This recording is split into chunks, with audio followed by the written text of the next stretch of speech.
maamulka gobolka Gadow ee Soomaaliya ayaa sheegay in duqeyn ka dhacday deegaan ku dhow Garbaharey in lagu dilay dagaalyahano ka tirsan ururka Al-Shabaab oo la socday laba gaadiid oo ah nooca dagaalka. Gudoomiyaha gobolka Gadow ee maamulka Jubbaland ayaa sheegay in duqeynta lala beegsaday gaadiid ay wateen Al-Shabaab oo mid kamid ah uu saarnaa qori kuwa lidka diyaaradaha ah halka midka kalena uu dulbanaan ahaa sida uu isagu hadalka u dhigay. Waxa uu sheegay in 17 dagaalyahano oo ay ku jiraan saraakiil lagu dilay isagoo xusay in duqeynta ay fuliyeen dawladaha saaxiibada la Soomaaliya kuwaas oo aanu magacyadooda sheegin. Diyaaradaha dagaalka Kenya ayaa loo maleynayaa in duqeyntan ay geysteen balse si rasmi ah looma cadeyn karo warkan.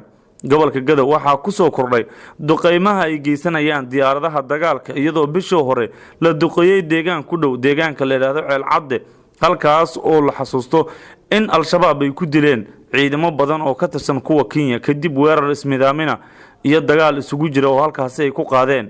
warkan uu sheegay gudoomiyaha gobolka Gadow kuma aanu xaqiijin saraakiisha lagu dilay magacyadooda sidoo kale ma jiro wax wara oo ka soo baxay ururka Al-Shabaab dhinacooda oo faahfaahin ay kaga bixinayaan duqeyntan xalay ka dhacday deegaan ka tirsan gobolka Gadow isla markaana hoos yimaada magaalada la yiraahdo Garbaharey oo magaalo madax u ah gobolka Gadow.